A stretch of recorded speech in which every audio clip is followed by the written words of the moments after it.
Hey everybody, Jared here, your Tupperware guy, and this was not meant to be a Tupperware video. It was just meant to be me making dinner because it's Saturday night and I want ribs. Now normally what I do is I take these 3 beef back ribs, and I was always 3 beef back ribs, and I throw them on the broiler after I season them up, and it stinks up the house. They get nice and crispy and I'm all excited about it, and I'm like, you know what?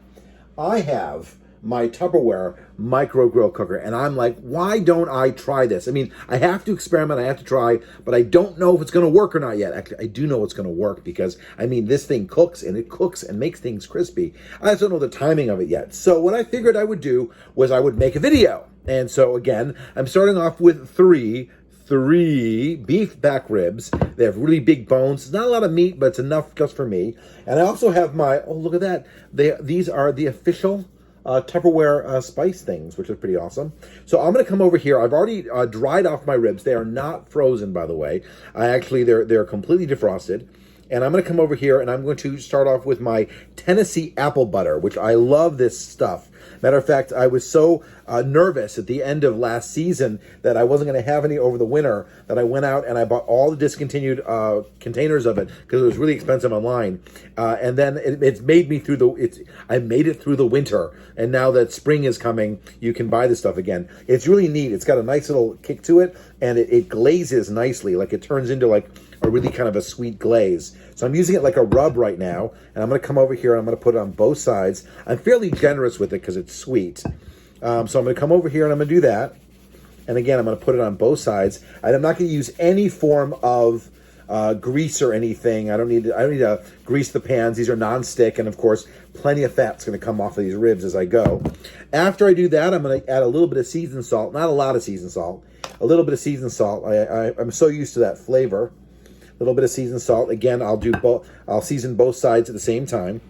If I was broiling them, by the way, I would season one side, then I'd flip and season the other side. And then lastly, I'm going to do a little bit of garlic, crushed garlic and Himalayan sea salt. This is my go-to for spices. I would recommend that you spice it any way you want, but I keep everything as dry as I can. The drier you keep things, the less it steams. The less it steams, the crispier it gets. That's sort of one of the tricks that you learn. Even if you're going to, if you defrost ribs or something, you want to make sure that you get all the water off of it afterwards. You want it to be sort of nice and, oops, make sure I get the right seasoning there. Nice and dry. You hear the dogs? There's 10 of them. I'm not kidding. The fact that you even only hear one's pretty damn good. All right, so the question is this. The big question of the day. The microgrill cooker has 2 different modes. It has casserole mode like this, or it has grill mode like this, where it drops it down. In the grill mode, it actually puts some pressure on here, which is going to be pretty interesting. Now, that's question number 1. Question number 2 is, do I put the ribs face up or face down? If I put them face down, then they'll be crispy on the bottom. If I put them face up, they'll be crispy on the top. Now, normally, if I was to broil these, I would actually curve them so that they would actually be kind of curving this way so that more grease would drain, so they wouldn't sort of sit in their own grease. So I'm going to try to do as parallel as possible and put them this side up.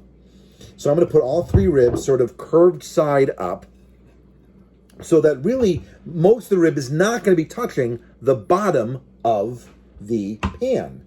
Now what that means is that where's it going to get crispy from? Well, if I want it to be crispy, if I actually do if I do the casserole mode, then technically most of these things aren't getting touched. So I've decided that I'm going to double check that I have enough of my dry rub on everything.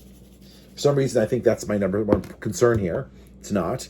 And then I'm going to put it so that it is actually touching the top of the ribs. And that's what's going to happen. So it's sitting there and it's touching the top of the ribs. So the question is, dun dun dun, how long and how high? Now, I haven't been able to find any answers on this. I just thinking to myself, all right, well, normally I would broil them about 10 to 12 minutes aside. And in this case, and that would be obviously on broil, I don't want to do like a low heat. I'm actually going to do the full power on this, and I think I'm going to start with 8 minutes. At 8 minutes, I'm going to see what happens, and then I'll open it up, and I'll look, and I'll see, do I need to flip it? Do I need to cook it more? I'm assuming I need to cook it more. I'm figuring I'm probably going to have to cook them about 20 minutes in the microwave, but I want to know in what increments. I don't want to just go crazy and just press the button and go. So, again, I'm going to start at 8 minutes and see what happens. So, unlike other people's demos, I'm going to show you what it looks like in 8 minutes, and then again and again and again. I will not end this video until you have seen them cooked.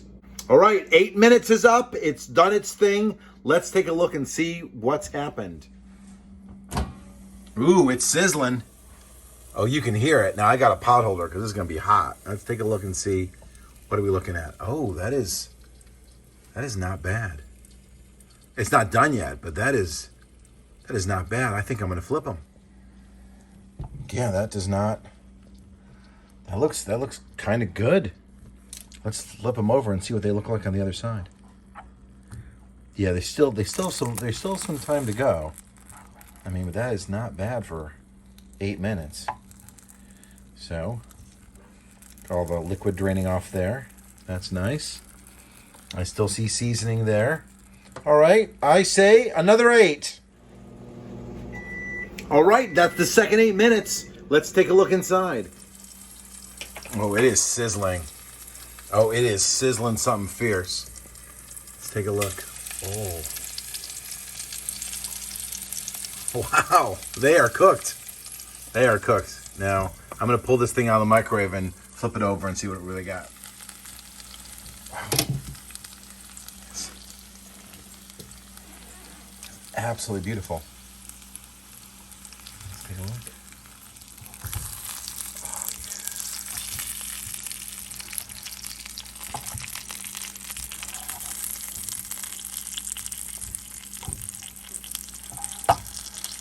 That is just beautiful right there. And that is 8 minutes on one side and 8 minutes on the other. The meat looks good. It's got that little bit of crisp that I like. I'm tempted to do a little bit more on the sides just to give it a little bit more crisp there. But definitely works. That's what's amazing about this. I mean, look at this thing. The house is not filled with smoke. There's no big mess in the microwave. And these things are grilled like they were grilled outdoors. That is awesome. I went back for more.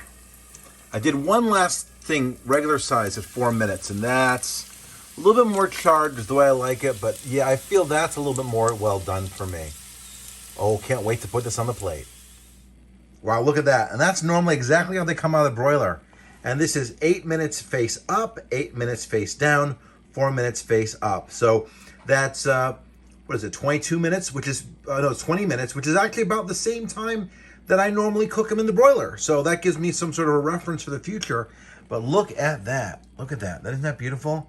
I can't wait to eat those. Not going to eat those on camera. I have to wait for those to cool down a little bit. I'm going to come over here and show you, though. Look at the look at this. Look at this. All the grease off to one side.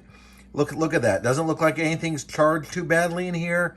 This is great. Did not make a mess at all. House is not filled with smoke, and I've got ribs. I love my MicroPro Grill, and I am so looking forward to eating this for dinner. And seriously, if you want a MicroPro Grill, just contact me because I'm your Tupperware guy. Anyway, good to see you. My name's Jared, and I'll see you the next time. And as always, please be sure to like, subscribe, and follow. Ooh, and share. Like, subscribe, follow, and share. Ooh, and comment. Like, subscribe, share, follow, and comment. Yeah, that's right. Do it all. Thank you.